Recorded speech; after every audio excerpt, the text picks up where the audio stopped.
মানুষের স্বভাব হলো, মানুষ একটা অপরাধ করার পর যখন লজ্জা হয়, নিজেকে নিজে ভৎসনা করে, আমি কি করলাম, কাজটা তো আমি অন্যায় করে ফেলেছি, ভুল হয়েছে, আমি তো গুনাহ করে ফেলেছি। ঈমান থাকলে তার ভিতরে অপরাধ বোধের অদৃশ্য দাহনে তাকে জ্বালাতে থাকে, আত্মসমালোচনা হয়। হ্যাঁ, এটা যখন হয় তখন তার কাজ হলো তওবা করে ফিরে আসা।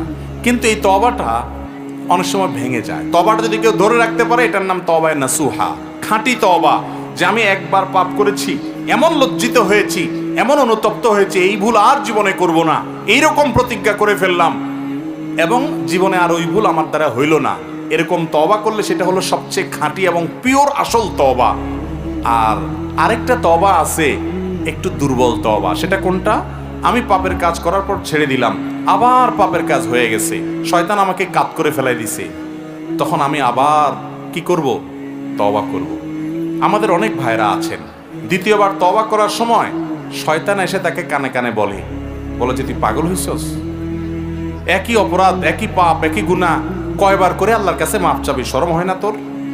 শরম সৃষ্টি করে, এই শরমটা শয়তানের সৃষ্টি করে। এই শরমটা ইমানের অঙ্গ না, এটা কুফুরির অঙ্গ। সব শরম, সব লজ্জা ইমানের অঙ্গ না। যেই শরমে আপনাকে ভালো কাজ থেকে বাধা দেয়, সেই শরম ভালো না খারাপ? আপনার গোসল ফরজ হয়েছে, স্বপ্নদোষ হয়েছে, যুবক মানুষ গেছেন আত্মীয় স্বজনের বাড়িতে বেড়াইতে, এখন যদি তাদের কাছ থেকে লুঙ্গি চান, লুঙ্গি নিয়ে যান নাই, লুঙ্গি চান এবং যে সবাই সামনে পুকুরে জুবজুবায়া গোসল করেন, বাথরুমে ঢুকে গোসল করেন, তাহলে শরমের কথা কি বলবে সবাই? হ্যাঁ, যে তার গোসল ফরজ হলো কেন, সবাই কি বলবে না বলবে, এই লজ্জার চোটে আপনি আর কিছু বললেন না, এমনি ফজর পড়ে ফেলা দিলেন, বা নামাজ পড়লেনই না, বাড়িতে আসি পরে পড়লেন। এই লজ্জাটা কি ইমানের অঙ্গ না কুফুরির অঙ্গ? যেই লজ্জা আপনাকে আল্লাহর নির্দেশ পালন করা থেকে দূরে রাখে, এই লজ্জাটা ইবলিসে সৃষ্টি করে। এই লজ্জা বর্জন করতে হবে। এখানে কিসের লজ্জা? আমি আল্লাহর ফরজ বিধান পালন করতে যাব, এখানে যদি লজ্জা শয়তান সৃষ্টি করে, সে লজ্জার মাথা ভেঙে দিয়ে করে ফেলতে হবে হিম্মত করে। এটা বলে সৎসাহস। সৎসাহস যদি দেখায় করতে পারেন, কে কি মনে করলে করুক, আমি ফরজ নামাজ তো ছাড়তে পারি না, আমার জীবন চলে গেল ছাড়তে পারি না, আল্লাহ আমাকে শাস্তি দিবেন, সেই জন্য আল্লাহর ভয়ে সমস্ত লজ্জার মাথা খেয়ে, এই অন্যায় লজ্জা, বেহুদা লজ্জার মাথা খেয়ে আমি যদি কাজটা করি, এটা হলো প্রশংসার দাবিদার। ঠিক না ঠিক? একইভাবে আপনি এই জাতীয় লজ্জা যখন হবে, অন্যায় লজ্জা যখন হবে, যে লজ্জা আপনাকে গুনাহ করার পর তওবা থেকে দূরে সরাবে, ওই লজ্জা বুঝাবেন ইবলিস সৃষ্টি করতেছে। আল্লাহ তাআলার গুণবাচক নাম হলো ভাই তাওয়াব। কি নাম? তাওয়াব। তাওয়াব মানে কি? আল্লাহু আকবার। তাওয়াব মানে হলো যিনি রিপিটেডলি বান্দাকে ফরগিভ করেন, ক্ষমা করেন, বারবার ক্ষমা করেন, বারবার ক্ষমা করেন। বান্দা একবার ভুল করে মাফ চাইছে, আল্লাহ আবারও মাফ করেন, আবারও ভুল করছে, মাফ চাইছে, আবারও আল্লাহ মাফ করেন, বারবার মাফ করেন যিনি। দুনিয়ার মানুষ বারবার মাফ করে না। আল্লাহ তাআলা আরহামুর রাহিমিন, আল্লাহ তাআলা গফুর, আল্লাহ তাআলা সত্তার, আল্লাহ তাআলা গফফার, মহা ক্ষমাশীল, বারবার তওবা কবুল করেন। এই জন্য বান্দা যতবার তওবা করবে, আল্লাহ তাআলা কি করবেন? তওবা কবুল। তাহলে এটা যখন শুনছেন, এই যে সুবহানাল্লাহ পড়ে ফেলেছেন, তাহলে তার টেনশন নেই। এবার প্রতিদিন পাপ করবেন, প্রতিদিন তওবা করবেন, আল্লাহ যদি বারবার মাফ করে, অতএব টেনশন কি আর? কি বলেন?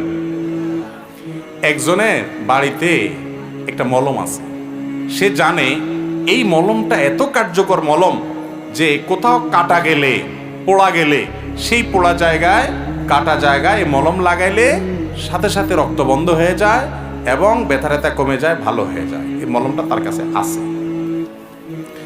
তো এই জন্য সে প্রতিদিন ছুরি নিয়ে হাত কাটে আর মলম লাগায়, আগুনে আঙ্গুল লাগায়, পোড়ে, আর পোড়া গেলে এরপরে মলম লাগায়। এরা আপনি কি বলবেন? বেচারার মাথার দোষ আছে, ডাক্তার দেখানো দরকার। ঠিক না ঠিক? আরে ভাই, মলম তো ভুলে কাটা গেলে, ভুলে পোড়া গেলে তখন লাগানোর জন্য। তুমি ঠান্ডা মাথায় ইচ্ছাকৃতভাবে এটা করে যদি তুমি মলম লাগাও, তাহলে তুমি অসুস্থ মানুষ। ঠিক তেমনি ভাবে যে ব্যক্তি মনে করে আল্লাহ তো বারবার মাফ করবে, তাহলে আমি পাপ করতেই থাকি, এ হলো বেপরোয়া। এর মাফ হওয়ার সম্ভাবনা কম, কারণ বান্দা যখন ভয়ে সন্ত্রস্ত হয়ে মাফ চায়, তখন আল্লাহ মাফ করে। আর যদি বেপরোয়া হয়ে যায়, কিছু না, আল্লাহ তো মাফ করবই। এরকম কিছু লোক আছে নিজেরা খুব বেশি ইমানদার মনে করে, যে আরে আল্লাহ না মাফ করবে, অসুবিধা নেই। বন্ধু বান্ধবরা বিশেষ করে আকাম কুকাম করার সময় আপনাকে ফুসলাবে, বলবে যে আরে আল্লাহ মাফ করে দিবে, কিছু হবে না, এক টান দে, আছে না নাই, এক টান দে আল্লাহ মাফ করবে। হুজুর ওয়াজ করছে শুনোস নাই, আল্লাহ বারবার ক্ষমা করে, বারবার ক্ষমা করে, বেটা প্রতি টানে মাফ চাবি। এরকম বন্ধু যদি থাকে তাহলে বুঝবেন এই বন্ধু ইবলিসের দোসর। এই বন্ধু আপনাকে জাহান্নামে নেবে, এই বন্ধু আপনাকে নষ্ট করবে, এই বন্ধুর সঙ্গ আপনি ত্যাগ করবেন। ভাইরা আমার, আল্লাহ বারবার মাফ করবেন, তখন আপনি চেষ্টা করছেন বাঁচার জন্য, পারেন না, নিজেকে নিয়ন্ত্রণ করতে, হয়ে গেছে, লজ্জায় মাথা হেট হয়ে আল্লাহর সামনে মাথা নত করে একাকী আল্লাহর সাথে কথা বলবেন, আল্লাহ আমি তওবা করছিলাম, আবার ভঙ্গ হয়ে গেছে, আল্লাহ আমার দ্বারা হয়ে গেছে পাপটা, আল্লাহ আপনি আমাকে মাফ করে দেন, আমি খুবই লজ্জিত, আর কখনো করব না। নিজেকে আগের বারের যে তওবা হয়েছে তার চাইতে এবার স্ট্রং তওবা করার জন্য বেশি করে শাসন করবেন, নিজের উপরে শাস্তি আরোপ করবেন, নিজেকে বলবেন ঠিক আছে আর এদিকে রাস্তায় যাব না আমি, যাতে তওবাটা আরেকটু যেন লাস্টিং করে। আবারও যদি তওবা ভেঙে যায়, এরপরে তওবাটা আরো শক্তিশালী করবেন। এভাবে আস্তে আস্তে আপনার তওবাটা যেন বেশি লাস্টিং করে এই চেষ্টা করবেন। আপনি 2 দিন পর পর তওবা করবেন, প্রতি মিনিটে মিনিটে তওবা করবেন, ঠান্ডা মাথায় পাপ করে তওবা করবেন। এটা বেপরোয়া ভাব। বেপরোয়া হলে মনে রাখবেন আল্লাহর যেরকম গুণবাচক নাম আছে গফফার, আল্লাহর যেরকম গুণবাচক নাম আছে তাওয়াব, আল্লাহর সেরকম আরেকটা গুণবাচক নাম আছে, সেটা কি?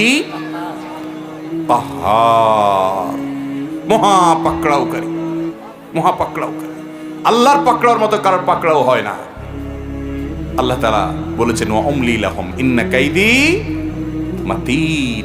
আল্লাহ ছাড় দিয়ে রাখেন, কিন্তু যখন ধরেন এমন ধরেন নড়ার কোনো সুযোগ। আল্লাহ ছাড় দেন কিন্তু ছেড়ে দেন না, ছাড় দেন কিন্তু ওই বড়শিতে মাছ ধরার মতো।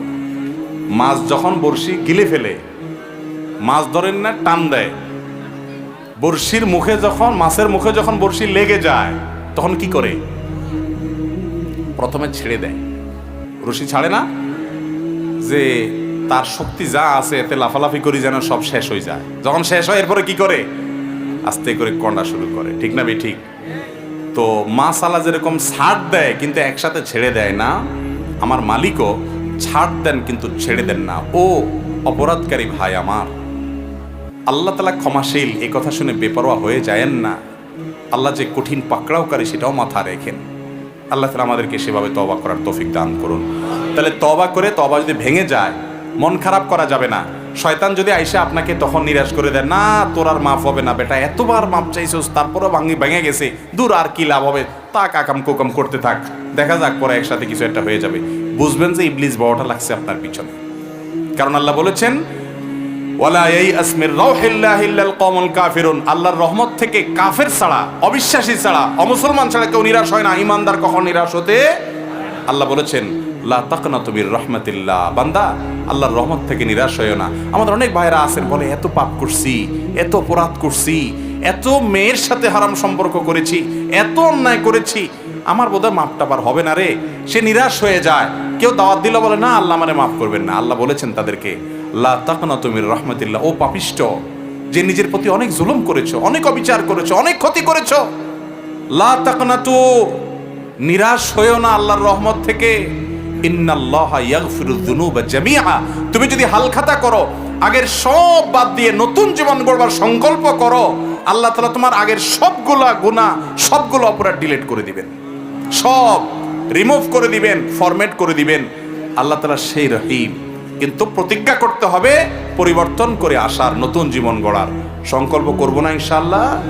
আরে ये कुश्ती तो है उम्र भर की, कभी वो दबा ले कभी तू दबा ले। শয়তানের সাথে লড়াই তো ভাই আজীবনের। কখনো শয়তান আপনাকে হারায় ফেলবে, আপনি উঠে আবার তওবা করে শয়তানকে হারায়া তওবাটাকে একটু লাস্টিং বেশি যেন হয়, বেশি দিন যেন তওবাটা টিকে থাকে, সহজে না ভাঙে, এই চেষ্টা করবেন। আল্লাহ তাআলা আমাদের সবাইকে